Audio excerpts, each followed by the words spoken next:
পাকিস্তান এটা কি করলো? মাত্র 120 রান চেঞ্জ করতে পারলো না ভারতের বিরুদ্ধে। এত বড় একটি শক্তিশালী দল হয়েও 120 রান চেঞ্জ করতে তারা থেমে গেল। এবার টি-20 থেকে অলরেডি তারা বিদায়। হ্যাঁ, প্রথমে শুরুটা রেজওয়ানা বাবর ভালোই করছিল। ভাবলাম হয়তোবা পাকিস্তান আজকের ম্যাচে ইন্ডিয়াকে বিট করবে, পরাজিত করবে। কিন্তু না, ইন্ডিয়া যে ক্রিকেটের পরাক্রমশালী, অর্থাৎ বিরাট একটি বড় শক্তিশালী দল, আবারও ইন্ডিয়া তা প্রমাণ করলো। এত লজ্জার হার পাকিস্তান কিভাবে মেনে নিবে?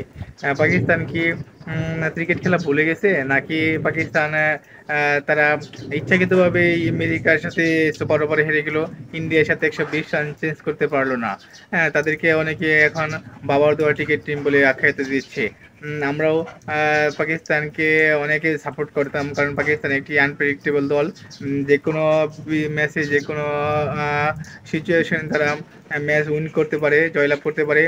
কিন্তু গতকালের ম্যাচে ইন্ডিয়ার সাথে এরকম ধুলাশা হবে, ক্রিকেটের ভূতরা, ক্রিকেট লাভাররা, ক্রিকেট প্রেমিকরা হয়তোবা এই ম্যাচটা, পাকিস্তানের পরাজয়টা মেনে নিতে পারতেছে না।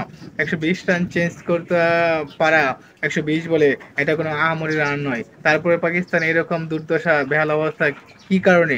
কি তাদের কমতি ছিল, কি তাদের ছিল না?